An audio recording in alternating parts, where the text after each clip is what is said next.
কোরআন অবতীর্ণ হচ্ছে মুহাম্মদ সাল্লাল্লাহু আলাইহি সাল্লামের উপর, আর কোরআনে ঘটনা বর্ণনা হচ্ছে মুসা আলাইহিস সালাম আর ফেরাউনের। অথচ কোরআন অবতীর্ণ হচ্ছে মুহাম্মদ সাল্লাল্লাহু আলাইহি সাল্লামের উপর। সেখানে বদর, উহুদ, খন্দকের ঘটনা খুব বিস্তারিতভাবে থাকবে তা নাই, মক্কা বিজয়ের ঘটনা খুব বিস্তারিতভাবে থাকবে তা নাই। বিস্তারিতভাবে আছে কি মুসা আর ফেরাউনের ঘটনা, অথচ অবতীর্ণ হলো মুহাম্মদ সাল্লাল্লাহু আলাইহি সাল্লামের উপর।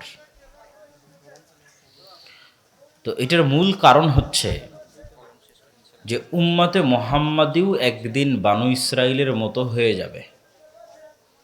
এই জন্য বানু ইসরাইলের ঘটনা দিয়ে কোরআন পরিপূর্ণ করা আছে, যেন যেই দিন উম্মতে মুহাম্মাদি বানু ইসরাইলের মতো হয়ে যাবে ওই দিন তারা মুক্তির রাস্তা এখান থেকে খুঁজে পায়। তাহলে বানু ইসরাইলের ঘটনা আগে থেকেই কোরআনে দেওয়া আছে উম্মতে মুহাম্মাদির জন্য, এই কারণে যে উম্মতে মুহাম্মাদি একদিন বানু ইসরাইলের মতো হয়ে যাবে। আর উম্মতে মুহাম্মাদি বানু ইসরাইলের মতো হবে, এটা রাসূল সাল্লাল্লাহু আলাইহি ওয়াসাল্লাম হাদিসে ভবিষ্যৎবাণী করে গেছে যে বানু ইসরাইলরা যদি ৭০ দলে বিভক্ত হয় তো আমার উম্মত ৭১ দলে বিভক্ত হবে, একটা বেশি থাকবে। তাহলে বানু ইসরাইলরা প্রত্যেক যেই যেই ফিতনায় পা দিয়েছে, যেই যেই বিপদের মুখোমুখি হয়েছে, তার প্রায় কাছাকাছি সমপরিমাণ ফিতনা এবং বিপদ উম্মতে মুহাম্মাদি ফেস করবে। তো সেই বিপদের একটা বিপদ আমরা এখন ফেস করতেছি, সেটা হচ্ছে গোলামি। বানু ইসরাইলরা একটা বিপদ ফেস করেছিল, গোলামি, দাসত্ব। এটা ছিল ফেরাউনের গোলামি। এবং এই গোলামির সময়কাল ছিল ঐতিহাসিকদের মতামত অনুযায়ী ৩০০ থেকে ৪০০ বছর। শুরু ইউসুফ আলাইহিসসালামের মৃত্যুর পরে, শেষ মুসা আলাইহিসসালাতু ওয়াসসালামের বিজয়ের পরে। তাহলে ইউসুফ আলাইহিসসালাম থেকে মুসা আলাইহিসসালাম পর্যন্ত প্রায় ৪০০ বছর বানু ইসরাইল ফেরাউনের গোলাম ছিল। আর বানু ইসরাইল এরা সবাই নবীদের সন্তান, ইউসুফ আলাইহিসসালাম এবং তার ১১ ভাইয়ের সন্তান, তারাই বানু ইসরাইল। ওয়াইজ ইস্তাসকা মূসা লিকওমিহি ফাকুলনা যরিব বিআসাকাল হাজার ফানফাজারাত মিনহু ইসনাতা আশারাতা আইনা। যখন বানু ইসরাইলরা মুসা আলাইহিস সালামকে বলল যে মরুভূমিতে পানি কোথায় পাবো, তখন আমরা মুসাকে বললাম লাঠি দিয়ে পাথরে আঘাত করো। মুসা আলাইহিস সালাম লাঠি দিয়ে পাথরে আঘাত করলেন, তখন পাথর থেকে একটা নয় ১২টা ঝর্ণা বের হলো। ১২টা কেন? ইউসুফ আলাইহিস সালামেরা ১২ ভাই। তাহলে এই যে মুসা আলাইহিস সালামের সাথে যারা আছে এরা ৪০০ বছর আগে ইউসুফ আলাইহিস সালাম আর তার ভাইয়েরা চলে গেছে, তাদের সন্তান। এক এক ছেলে থেকে একরকম কয়েক হাজার মানুষ হয়ে গেছে।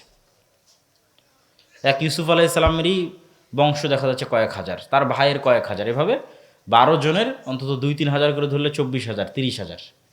তাহলে ওই এক একটা ভাইয়ের সন্তানের জন্য এক একটা করে ঝর্ণা তৈরি হয়েছে। এবং মুফাসসিরিনে কেরাম বলছে যখন ফেরাউন ডুবে গেল এবং মুসা আলাইহিস সালামের লাঠির আঘাতে রাস্তা তৈরি হলো, তখনও ১২টা রাস্তা তৈরি হয়েছিল। এটার পক্ষে অনেক দলিল পাওয়া যায় যে ঝর্ণা যেমন ১২টা হয়েছিল, রাস্তা তেমন ১২টা। তো বোঝানোর উদ্দেশ্য হচ্ছে এরা নবীর সন্তান কিন্তু গোলাম হয়ে গেছিল, ফেরাউনের গোলাম। এবং এই রকম নিকৃষ্ট ভয়াবহ গোলামি পৃথিবীতে আর অতীতে কোনো দিন যায়নি, পরেও এখন পর্যন্ত আর আসেনি। ইউযাব্বিহুনা আবনাকুম ওয়া ইস্তাহইউনা নিসাআকুম ওয়া ফি যালিকুম বালাউম মির রাব্বিকুম আযীম। স্মরণ করো সেই দিনের কথা যেই দিন ফেরাউন তোমাদের ছেলে সন্তানদের জবাই করত এবং মেয়ে সন্তানদের বাঁচিয়ে রাখত। এরকম ভয়াবহ জুলম, ভয়াবহ গোলামি পৃথিবীতে আগেও কোনো দিন আসেনি, পরেও আসেনি। তা আমরা বলছি উম্মতে মুহাম্মাদের সমস্যা হচ্ছে এখন তারা গোলামির জীবন যাপন করছে। উম্মতে মুহাম্মাদের গোলামির জীবন শুরু হয়েছে কোথায় থেকে? ইউরোপীয় উপনিবেশ হচ্ছে মুসলমানদের গোলামি। তাহলে আমরা বাংলাদেশিরা যদি গণনা করি যে আমরা কতদিন থেকে গোলাম, ভারত, পাকিস্তান, বাংলাদেশি, তাহলে আমরা গোলাম হচ্ছে ১৭৫৭ থেকে।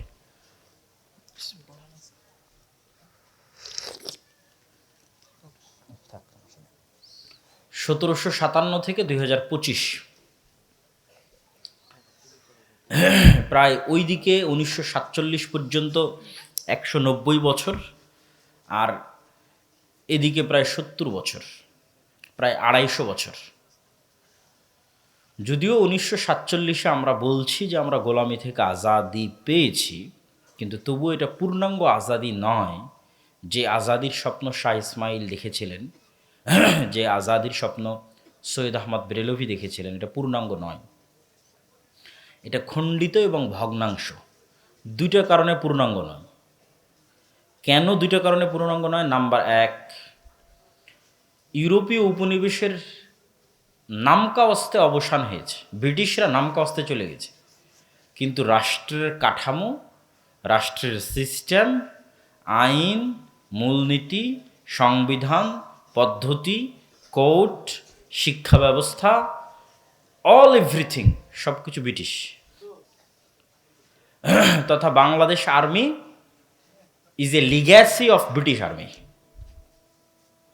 Pakistan army legacy of British army. এই বাংলাদেশ আর্মি আগে ছিল পাকিস্তান আর্মি, ওই Pakistan army part of Indian army, Indian army is a part of British army. তাহলে বাংলাদেশ আর্মিতে যা নিয়মকানুন আছে সব ব্রিটিশ আর্মির নিয়মকানুন। শেষ।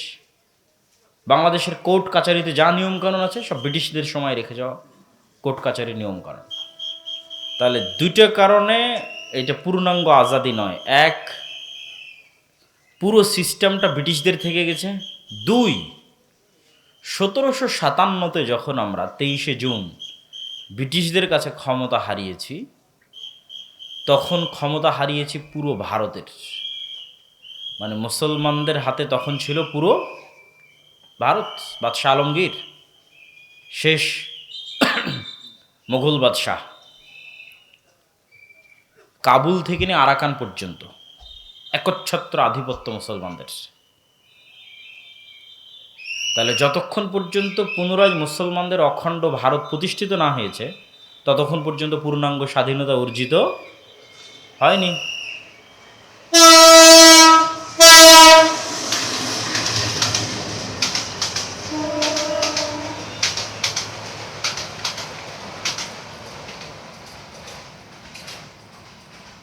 দুইটা কারণে আমাদের স্বাধীনতা পূর্ণাঙ্গ নয়। এক, সিস্টেম ব্রিটিশদের। দুই, আমাদের কন্ট্রোলে ছিল কাবুল থেকে আরাকান, আর পেয়েছি কতটুকু? এই বঙ্গোপসাগরের কোনায় এতটুকু, আর ওই আফগানিস্তানের পাহাড়ের কোনায় এতটুকু। তাহলে তো এটা হলো না। যতক্ষণ পর্যন্ত অখণ্ড মুসলমানদের ভারত প্রতিষ্ঠিত না হয়েছে, মুসলমানদের অখণ্ড ভারত, এবং যতক্ষণ পর্যন্ত পূর্ণাঙ্গ ইসলামী সিস্টেম, ব্রিটিশদের রেখে যাওয়া যে সিস্টেম, ওটা ভেঙে না পড়েছে, ততক্ষণ পর্যন্ত পূর্ণাঙ্গ গোলামি থেকে মুক্তি হবে না। এই গোলামির অসংখ্য আলামত এবং চিহ্ন আমাদের শরীরের মধ্যে আছে। ঠিক যেমন ফেরাউনের গোলামির চিহ্ন এবং আলামত বানু ইসরাইল বহন করত। ফেরাউনকে ডুবতে দেখার পরও বানু ইসরাইল বলছে, লান নুমিনা লাকা হাত্তা নারাল্লাহ জাহরাতান। মুসা, তোমার তাওরাতের উপর ঈমান আনবো না যতক্ষণ না তোমার আল্লাহকে এই চোখে না দেখছে। ফেরাউনের মতো বাদশাকে পানিতে ডুবতে দেখার পর, সমুদ্রের মধ্যে রাস্তা তৈরি হওয়ার পর, কে বলতে পারে যে আল্লাহকে চোখে দেখা লাগবে? এর চেয়ে বড় আল্লাহর নিদর্শন কি হতে পারে? তাহলে এরা কি পরিমাণ 2 নম্বর কওমে পরিণত হয়ে গেছিল গোলামি করতে করতে, যে নবীকে বলতেছে আল্লাহকে চোখে দেখতে হবে। শুধু তাই না, ওদের জন্য জান্নাত থেকে খাবার আসতো, মান্না এবং সালওয়া। সেখানে তারা বলতেছে নবীকে, লান নাসবিরা আলা তুআমিন ওয়াহিদ ফাদউ লানা রাব্বাক। এই এক খাবার প্রত্যেক দিন ভালো লাগে না, নাউজুবিল্লাহ। জান্নাত থেকে যে খাবার আসতো, যে মাশরুম আসতো, সেই মাশরুমের 1 কেজির দাম এখন 4 থেকে 5 লক্ষ টাকা। পৃথিবীর সবচেয়ে উন্নত প্রজাতির মাশরুম জান্নাত থেকে আসতো, যেটার 1 কেজির বর্তমান বাজার মূল্য 4 থেকে 5 লক্ষ টাকা। সেই মাশরুম আর সেই পাখির গোস্তকে তারা বলতেছে এই এক খাবার ভালো লাগে না। তোমরা বল, ঠিক আছে, তাহলে যুদ্ধ করে জেরুজালেম বিজয় করো। তখন তারা বলল, ইজহাব আনতা ওয়া রাব্বুকা ফাকাতিলা। মুসা, তুমি আর তোমার আল্লাহ গিয়ে যুদ্ধ করো, আমরা পারবো না। লান নাদখুলা ফিহা হাত্তা ইয়াখরুজু মিনহা ইন্না ফিহা কওমান জাব্বারিন। বলে, এখানে অত্যন্ত প্রতাপশালী বিশাল দেহের অধিকারী মানুষেরা বসবাস করে, এরা যতক্ষণ এই শহরে আছে আমরা ঢুকবো না, এই শহরে যুদ্ধ করতে পারবো না এদের সাথে। 40 বছরের আযাব আসলো। তারপরে ইউশা বিন নুনের মাধ্যমে, লম্বা ঘটনা, ওটাতে যাবো না, ইউশা বিন নুনের মাধ্যমে বিজয় হলো। তো জেরুজালেম যখন বিজয় হলো তখন আল্লাহ আদেশ দিল, দেখো এত তোমাদের ধোঁকাবাজির পর, এত দুই নম্বরই করার পর, তারপরও তোমাদের আমি ক্ষমা করে দিলাম। ক্ষমা করে দিয়ে সূর্যকে থামিয়ে দিয়ে জেরুজালেম বিজয় করিয়ে দিলাম। এখন অন্তত আল্লাহর শুকরিয়া স্বরূপ এই জেরুজালেমে প্রবেশের সময় মাথা নত করে প্রবেশ করো, সিজদা অবস্থায় প্রবেশ করো, আর মুখে বলো হিত্ততুন। হিব্রু ভাষায় হিত্ততুন মানে আস্তাক ফিরুল্লাহ। মুখে বলতে থাকো আস্তাক ফিরুল্লাহ, আর নত মাথায় প্রবেশ করো। মোহাম্মদ সাল্লাল্লাহু আলাইহি ওয়াসাল্লাম যেদিন মক্কা বিজয় করবেন ওই দিন উনি প্ল্যান করে, পরিকল্পনা করে, মক্কার অলিগলি ওনার চেনা, 40 বছর মক্কায় কাটিয়েছেন, জন্ম বংশ শৈশব কৈশোর সব মক্কা। শরীফপুরের যেমন অলিগলি আপনার চেনা। তো মোহাম্মদ সাল্লাল্লাহু আলাইহি ওয়াসাল্লাম মক্কার যেই দিক থেকে কাবায় গেলে উঁচু দিক থেকে নামা হবে, মক্কা বিজয়ের দিন তিনি ওই গলি চয়েস করেছেন। কেন? তাহলে উঁচু দিক থেকে নামলে বাহনের মাথাও থাকবে নিচু, আর উনি যেই উঠে বসে থাকবে ওনারও মাথা অটোমেটিক নিচু হবে। নিচু হতে হতে ওনার মাথা একদম সামনের যে বাহনের যে রাহাল থাকে ওইটাতে লেগে গেছে, আর উনি মুখে আল্লাহ সুবহানাহু ওয়া তাআলার তাসবিহ পাঠ করতেছে। কেন এই আদেশ জেরুজালেম বিজয়ের সময় বানু ইসরায়েলকে দেওয়া হয়েছিল। তো বানু ইসরায়েল কি করেছিল? বানু ইসরায়েল মাথা আগে না দিয়ে মাথা এরকম করে পিছন আগে দিয়েছিল, আর মুখে হিত্ততুন উচ্চারণ না করে করেছিল হিনততুন। হিনততুন মানে গমের দানা। অথচ এরা নবীদের সন্তান। দাউদ আলাইহিস সালাতু ওয়াস সালামের যুগে আল্লাহ বলল, দেখো দাউদের কোরআন, দাউদের জাবুর সব মাছেরা বুঝতে পারে। শনিবারের দিন এই মাছগুলো দাউদের তেলাওয়াত শোনার জন্য আসে, এদেরকে তোমরা শিকার করিও না। এরা বলল, ঠিক আছে শনিবারের দিন শিকার করব না। মাছগুলোকে এইভাবে বেড়া দিয়ে বানা দিয়ে আটকে রেখে দিল, ধরলো না। ওই মাছগুলোকে রেখে দিল, দিয়ে রবিবারের দিন ধরে বলছে, কই আমরা তো শনিবারে ধরিনি। মাছ কিন্তু ঠিকই আটকে রেখে দিয়েছে। দিয়ে রবিবারের দিন ধরে বলতেছে, আমরা কোন বারে ধরিনি? শনিবারে ধরিনি। এই যে দুই নম্বরই বুদ্ধি, এগুলো ওরা কোথায় পেল?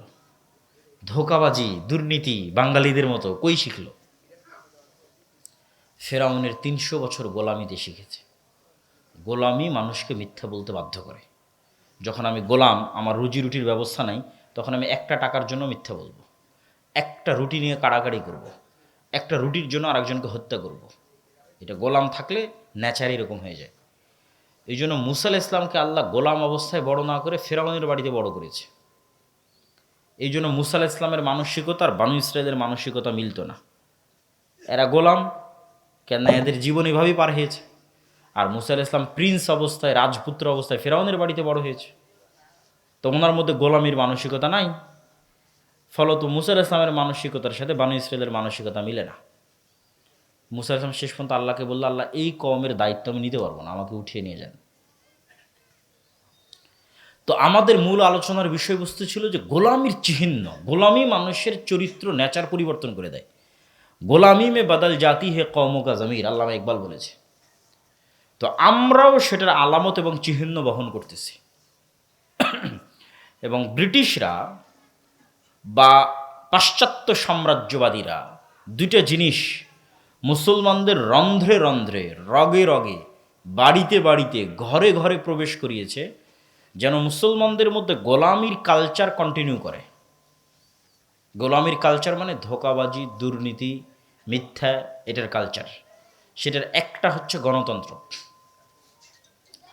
গণতান্ত্রিক সিস্টেম এত নিকৃষ্ট যে এখানে এক দলের একজন পদপ্রার্থী আর এক দলের বিরুদ্ধে তো মিথ্যা বলবে, একই দলের মনোনয়ন প্রার্থী একই আসনের 10 জন, এদের প্রত্যেককেই মনোনয়নটা নেওয়ার জন্য লিয়াজু করতে হয়, লবিং করতে হয়, টাকার লেনদেন করতে হয়, আর একজনের নামে দুর্নাম করতে হয়। এই যে লবিং, লিয়াজু, টাকার লেনদেন, আর একজনের নামে দুর্নাম, এই প্রত্যেকটা পদক্ষেপের সাথে মিথ্যা জড়িত আছে। তাহলে এই মিথ্যার কালচারের মধ্যে দিয়ে গিয়ে তাকে মনোনয়ন নিতে হচ্ছে। তাহলে মিথ্যার কালচারের মধ্যে দিয়ে মনোনয়ন নিলে, এবার মনোনয়ন নেওয়ার পর যখন হলফনামা জমা দিচ্ছে, হলফনামায় সম্পদের বিবরণীর প্রত্যেকটা তথ্য মিথ্যা। তাহলে পুরো সিস্টেমটা দাঁড়িয়ে আছে মিথ্যার উপর। তাহলে এই মিথ্যার সিস্টেমের মধ্যে, এই ধোঁকা এবং 2 নম্বরই রাস্তার সিস্টেমের মধ্যে এমপি নির্বাচিত হয়ে আসুক আর মন্ত্রী নির্বাচিত হয়ে আসুক, আপনাদের কাছে সে যত বড়ই নেতা হোক, কোরআন এবং হাদিসের দৃষ্টিতে, আল্লাহর দৃষ্টিতে সে গোলাম। এই যে আমাদের গোলামির যে জিঞ্জির, এটা যদি আমরা ভাঙতে চাই, আমাদের যে গোলামির চলমান যে লিগাসি আমরা বহন করছি, কয়েকটা কাজ আমাদের করতে হবে। এক নাম্বার হচ্ছে পূর্ণাঙ্গ তাওহীদে বিশ্বাসী, ইমান বিল গায়েবে ইয়াকিন আছে, এই রকম মুমিন লাগবে। আহলে হাদিসরা, সালাফিরা অনেক সময় মনে করতে পারে যে আমরা তো তাওহীদে বিশ্বাসী। আলহামদুলিল্লাহ, আহলে হাদিসরা অনেক দিক থেকেই বড় শিরক থেকে বেঁচে থাকে, কিন্তু তারপরও তাওহীদের অর্থ সকলের কাছে স্পষ্ট নয়। আল্লামা ইকবাল লিখেছেন, এ দৌর আপনি ইব্রাহিম কি তালাশ মে হ্যাঁ। আজকের যুগে মুসলমানদের মুক্তির একটাই রাস্তা, মুসলমানদের মধ্যে একজন ইব্রাহিম লাগবে, ইব্রাহিম আলাইহিস সালাম। আজকের মুসলমানদের বাঁচার একটাই রাস্তা, আজকের যুগের মুসলমানদের মধ্যে একজন ইব্রাহিম তৈরি হতে হবে, শতভাগ তাওহীদপন্থী মুমিন লাগবে। তো ইব্রাহিমের কি এমন ছিল যা আজকের মুসলমানদের নাই, অথবা আজকের আহলে হাদিসদেরও নাই? কি ছিল ইব্রাহিমের? ইব্রাহিম এবং ইসমাইল আলাইহিসসালাম যখন পরস্পরের কুরবানির জন্য প্রস্তুতি নিলেন, তখন কোরআনের ওই জায়গায় আয়াত আছে, আসলামা ওয়াতাল্লাহু লিল জাবিন, তারা দুইজন ইসলাম গ্রহণ করেছে। শাব্দিক অনুবাদ করলাম, তো ইব্রাহিম আর ইসমাইল তো আগে থেকে ইসলাম গ্রহণ করেছে। তো আজকে যখন মাথা ছুরির নিচে, পিতা ছুরি ধরে আছে আর সন্তান ছুরির নিচে, তখন কিসের ইসলাম গ্রহণ হলো? ইসলাম মানে আল্লাহর সিদ্ধান্তের সামনে পরিপূর্ণ আত্মসমর্পণ। তো আজকে পিতা নিহত হওয়ার জন্য প্রস্তুত, কেননা সিদ্ধান্ত আল্লাহর। আজকে পিতা সন্তানকে জবাই করার জন্য প্রস্তুত, কেননা সিদ্ধান্ত আল্লাহর। এই জন্য এখানে বলা হয়েছে আসলামা, আল্লাহর সিদ্ধান্তের সামনে দুইজন যেভাবে আত্মসমর্পণ করলো, এটাই ইসলাম। তো আমরা শতভাগ তাওহীদপন্থী নই। ধরেন আমরা আহলে হাদিসরা হয়তো শিরক থেকে বেঁচে থাকলাম, তাবিজ কবজ থেকে বেঁচে থাকলাম, কিন্তু আমি টাকার সামনে সব কিছু বিক্রি করে দিতে রাজি আছি, ক্ষমতার জন্য সব কিছু বিসর্জন দিতে রাজি আছি, নিজের নফসের শাহওয়াতকে পূরণ করার জন্য সব কিছু বিসর্জন দিতে রাজি আছি, সেটা নারী হোক, মদ হোক, জুয়া হোক, বিড়ি হোক, সিগারেট হোক। তখন নফসের শাহওয়াতকে কোরআনে বলা হয়েছে ইলাহ, ইলাহাহু হাওয়া। তাহলে শুধু কবরে সিজদা দিলে মানুষ মুশরিক হয়ে গেল, আর আমি কবরে সিজদা দিই না তাই বড় তাওহীদপন্থী? জি না, আমার ইলাহ তো বিড়ি, আমার ইলাহ সিগারেট, আমার ইলাহ মদ, আমার ইলাহ জুয়া, আমার ইলাহ ক্ষমতা, আমার ইলাহ ওই নারী, আমার ইলাহ ওই টাকা। তাহলে শতভাগ তাওহীদপন্থী মানে সব দিক থেকে মুক্ত। এ দৌর আপনি ইব্রাহিম কি তালাশ মে হ্যাঁ, মানে ইব্রাহিমের কলব সকল কিছু থেকে মুক্ত। ইব্রাহিম ছিল পূর্ণ মুসলিম, মানে আল্লাহর সিদ্ধান্তের সামনে নিজের না নাফসের সিদ্ধান্ত, আল্লাহর সিদ্ধান্তের সামনে না টাকার মূল্য, আল্লাহর সিদ্ধান্তের সামনে না বিড়ি সিগারেটের মূল্য, আল্লাহর সিদ্ধান্তের সামনে না জুয়ার মূল্য, না নারীর মূল্য, আর না আল্লাহর সিদ্ধান্তের সামনে কবর, তাবিজ কবজের মূল্য। আল্লাহর সিদ্ধান্ত যা, তার সামনে আমি মাথা নত করলাম। এরকম পূর্ণাঙ্গ তাওহীদপন্থী মানুষ খুঁজে পাওয়া খুব দুষ্কর, খুবই দুষ্কর। এই জন্য আল্লামা ইকবাল আরও একটা কবিতায় বলেছেন, নয়ে জামানে কে আজর নে তারা শোয়ে হ্যাঁ সনম আওর, যে আজকের মুসলমানদের প্রত্যেকটা বাড়িতে মূর্তি আছে, কিন্তু এই মূর্তি ওই ইব্রাহিম আলাইহিস সালামের পিতা আজরের তৈরি করা মূর্তি নয়, হিন্দুদের মা কালী, দেবী দুর্গার মূর্তি নয়। এই মূর্তি নতুন যুগের আজরেরা তৈরি করেছে। ইনসারে খুদাও মে বড়া সবসে ওয়াতন হ্যাঁ, ইসকা जो पैरहन है वो मजहब का कफन है। আজকের আধুনিক যুগের আজরেরা যত মূর্তি তৈরি করেছে, যেমন গণতন্ত্র একটা মূর্তি, ন্যাশনালিজম জাতীয়তাবাদ একটা মূর্তি, সেকুলারিজম ধর্মনিরপেক্ষ মতবাদ একটা মূর্তি, সমাজতন্ত্র সোশ্যালিজম একটা মূর্তি। তাহলে আজকের মুসলমানেরা মূর্তির পূজা করে, তো সেই মূর্তি তুমি হিন্দুদের মূর্তি খুঁজতে গেলে হবে না। আজকের মুসলমানেরা যেই মূর্তির পূজা করে সেই মূর্তি হচ্ছে এগুলো। তাহলে এই বিমূর্ত মূর্তির পূজা করে আমরা কিন্তু ইব্রাহিম হতে পারবো না। তাহলে 1 নাম্বার যে বিজয়ের শর্ত হচ্ছে পূর্ণাঙ্গ তাওহীদপন্থী মুমিন লাগবে, ইব্রাহিমের মতো। মানদণ্ড ইব্রাহিম আলাইহিস সালাতু ওয়াস সালামের মতো শতভাগ তাওহীদপন্থী, ঈমান বিল গায়বে শতভাগ ইয়াকিন। 2 নাম্বার, নিশ্চিতভাবে বিশ্বাস করতে হবে আল্লাহর সাহায্য ছাড়া, গায়েবী মদদ ছাড়া ইসলাম এবং মুসলমানদের বিজয় হয় না। আর আল্লাহর সাহায্য এবং গায়েবী মদদ নিশ্চিত করতে হবে আমি কেমনে পাবো? দুনিয়ার শক্তিতে আমি যদি পারমাণবিক বমেরও মালিক হয়ে যাই, আর যদি আল্লাহর গায়েবী মদদ না থাকে, ইসলাম আর মুসলমানদের বিজয় হবে না। ব্যক্তিগত বিজয় হতে পারে, কোনো দলের বিজয় হতে পারে, দুনিয়াবি কোনো স্বার্থ হাসিল হতে পারে, কিন্তু পূর্ণাঙ্গ যে ইসলাম এবং মুসলমানদের বিজয়ের কথা বলছি, ওইটার জন্য আল্লাহর সাহায্য লাগবে। আল্লাহর সাহায্য কিভাবে আসবে? অনেকগুলো বিষয়ের মাধ্যমে আল্লাহর সাহায্য আসে, তার মধ্যে 2টো বিষয় আজকের আলোচনায় উল্লেখ করব। একটা হচ্ছে সালাত, আর একটা হচ্ছে জিকির। এই 2টা পয়েন্টের আলোচনা খুব মনোযোগ দিয়ে শুনতে হবে, সালাত এবং জিকির। সালাত হচ্ছে পৃথিবীতে থাকা এমন এক উন্নত প্রযুক্তি বা টেকনোলজি বা মাধ্যম বা উপায়, যা দিয়ে দুনিয়াতে বসে থেকে সরাসরি 7 আসমানের সাথে যোগাযোগ তৈরি করা যায়, সম্পর্ক তৈরি করা যায়, কানেকশন তৈরি করা যায়। আমরা যেমন করোনার পরে অনেকেই লাইভ ক্লাস করি, জুম অ্যাপের মধ্যে লগ ইন দিয়ে পাসওয়ার্ড দিয়ে প্রবেশ করে লাইভে ক্লাস করি, অথবা লাইভে আমরা টক শো করি, যেখানে একজন আরেকজনের মুখোমুখি হয় 1000 কিলোমিটার দূরে থাকার পরেও। ওয়াশিংটন থেকে একজন মুখোমুখি হয়েছে, একজন ঢাকা থেকে, একজন জাপান থেকে মুখোমুখি হচ্ছে। তো এই যে আমরা পরস্পর লাইভ ক্লাসে মুখোমুখি হচ্ছি, এই ইন্টারনেট, এই মোবাইলের চেয়েও লক্ষ কোটি গুণ, হাজারো গুণ উন্নত প্রযুক্তি হচ্ছে সালাত, যেখানে রব্বুল আলামিনের সাথে বান্দা লাইভ কানেক্টেড হয়, মুখোমুখি হয়। রাসূল সাল্লাল্লাহু আলাইহি ওয়াসাল্লামের হাদিস তোমাদের পরিভাষায় আমি অনুবাদ করলাম।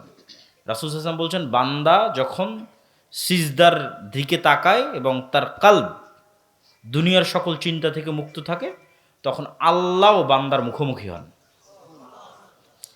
আর মানুষের কলব যখন আল্লাহর সাথে কানেক্টেড না থেকে দুনিয়ার কোনো চিন্তায় মগ্ন হয়, তখন আল্লাহ বিচ্ছিন্ন হয়ে যান। এটা আমি তোমাদের ভাষায় অনুবাদ করলাম যে লাইভ, আল্লাহ সুবহানাহু ওয়া তাআলা লাইভ বান্দার মুখোমুখি হয়। কেননা মানুষের হৃদয়ের বুকের মধ্যে যে কলব আছে, এই কলব পৃথিবীর সবচেয়ে উন্নত প্রযুক্তির মেশিন।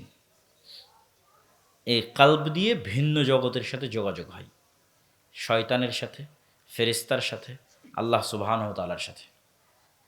তো এই জন্য বলা হয়েছে যে কলব যতক্ষণ আল্লাহর সাথে কানেক্টেড, ততক্ষণ আল্লাহ বান্দার মুখোমুখি। কলব যখন দুনিয়ার চিন্তায় মগ্ন, তখন আল্লাহ সুবহানাহু ওয়া তাআলার সাথে যোগাযোগ বিচ্ছিন্ন। সালাতের বিষয়টা আরও বুঝিয়ে বলার জন্য, যেমন আমরা মোবাইল যখন অন করি, তখন মোবাইলে কিন্তু পাসওয়ার্ড দেওয়া থাকে। এই যে ফিঙ্গারপ্রিন্ট নিল, নিয়ে ফোনটা ওপেন হলো, অথবা ফেস ভেরিফিকেশন নিবে, নিয়ে ফোনটা ওপেন হবে। কেন এই ফোনে আগেই একটা ফেস দেওয়া আছে, যখন ফোন নেওয়া হয়েছে তখন সে আমার ফেস ডিটেক্ট করেছে, ডানে বামে উপরে নিচে কয়েকবার করে ফেস ডিটেক্ট করেছে। ভাইয়েরা যারা উঁচু পর্যায়ে চাকরি করে, তাদের বিভিন্ন অফিসে গেলে দেখবা যে কার্ড দিয়েই দরজা ওপেন হচ্ছে, কার্ড পাঞ্চ করতেছে, দরজা ওপেন হয়ে যাচ্ছে, ফিঙ্গারপ্রিন্ট দিচ্ছে, দরজা ওপেন হয়ে যাচ্ছে। তো কল্পনা করো যে আমরা পৃথিবীর সবচেয়ে উন্নত প্রযুক্তির একটা দরজার সামনে দাঁড়িয়ে আছি, যে দরজার পাসওয়ার্ড এগুলোর চাইতেও হার্ড। শুধু fingerprint, face verification, password, card, এগুলোর চাইতেও টপ লেভেলের পাসওয়ার্ড ওই দরজার। কেন ওই দরজাটাই এত উন্নত প্রযুক্তির যে ওখানে এত ভ্যারাইটিস টাইপ অফ পাসওয়ার্ড সংযুক্ত করা সম্ভব। সেটা কি? আমরা একটা দরজার সামনে দাঁড়িয়ে আছি, সেই দরজাটাই পাসওয়ার্ড কাজ করবে না নির্ধারিত সময় ছাড়া, অ্যাক্টিভ হবে না। তাহলে নির্ধারিত সময় উপস্থিত হতে হবে। ওই দরজার মধ্যে মনে করো, যেমন আমার মোবাইলে যেমন ফেস ভেরিফিকেশন দেওয়া আছে, ওই দরজার মধ্যে বিভিন্ন পিকচার সেট করা আছে। আমি যখন ওই পিকচারের অনুকরণ করব, যেই পিকচার ওখানে সেট করা আছে, তখন রিসিভ করবে যে হ্যাঁ মিলতেছে। তো ধরো ওখানে একটা পিকচার সেট করা আছে, এইভাবে দাঁড়িয়ে আছে, রুকুতে গেলাম, সিজদায় গেলাম, এই পিকচারগুলো আগে থেকে দরজায় সেট করা আছে। আমিও সেম ওই রকম করতেছি, মিলতেছি পিকচারের সাথে। পাশাপাশি ওই প্রতিটা ফরম্যাটে একটা করে আওয়াজ দেওয়া আছে, যে আওয়াজটা ওখানে আগে থেকে সেট করা আছে। আমিও সেম ওই আওয়াজটা উচ্চারণ করতেছি, যে এই ফরম্যাটের আওয়াজ হচ্ছে আলহামদুলিল্লাহ রব্বিল আলমিন আর রহমান রহিম, রুকুর ফরম্যাটের আওয়াজ হচ্ছে সুবহান রব্বিল আজিম। তাহলে নির্ধারিত সময়ে, নির্ধারিত ফরম্যাটে, নির্ধারিত আওয়াজ যখন মিলে গেছে, তখন দরজাটা খুলে গেছে। এটা এমনি কল্পনার জগতে এমনি একটা উদাহরণ দিলাম, কিন্তু বাস্তবতা কি? বাস্তবতা হচ্ছে সালাত এর চাইতেও বড়, এর চাইতেও উন্নত এবং টপ লেভেলের। আল্লাহ সুবহানাহু তাআলার সাথে যোগাযোগের যে বন্ধ দরজা আছে, আল্লাহ সুবহানাহু তাআলার সাহায্য পাওয়ার যে বন্ধ দরজা আছে, সেই বন্ধ দরজা উন্মুক্ত হয়ে যাবে, আল্লাহর সাথে যোগাযোগের সেই বন্ধ দরজা খুলে যাবে। সেই মাধ্যম হচ্ছে, সেই উপায় হচ্ছে সালাত। আরও উন্নত, আরও টপ লেভেলের, যেখানে সরাসরি আল্লাহ সুবহানাহু তাআলার সাথে যোগাযোগ তৈরি হয়।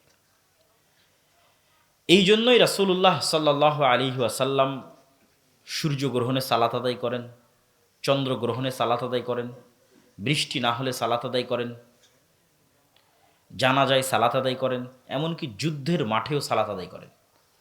যুদ্ধের মাঠে সালাতের কি লজিক কে বলতে পারবে? অর্ধেক মানুষ যুদ্ধ করবে, অর্ধেক সালাত আদায় করবে। দুনিয়ার কোনো লজিকে এটা মানায় না, কেননা দুনিয়ার লজিকে তো লস। অর্ধেক মানুষ যুদ্ধ বাদ দিয়ে এসে নামাজ পড়ছে, সালাত আদায় করছে, লস। কিন্তু বাস্তবতা হচ্ছে মুসলমানদের বিজয় আল্লাহর সাহায্য ছাড়া হয় না। আর আল্লাহর সাহায্য আসবে, আল্লাহর সাথে যোগাযোগ তৈরি হবে কি দিয়ে? জোরে বলেন তো কি দিয়ে? সালাত দিয়ে। তাহলে ওই বাহ্যিক যুদ্ধের শক্তির চাইতেও ওই সালাত জরুরি, কেন ওইটার মাধ্যমে আল্লাহ সুবহানাহু ওয়া তাআলার সাহায্য আসমান থেকে নেমে আসে। এটা আমি আপনি যতটুকু জানি, আমার এবং আপনার চেয়ে বেশি জানে মুহাম্মদ সাল্লাল্লাহু আলাইহি ওয়াসাল্লাম।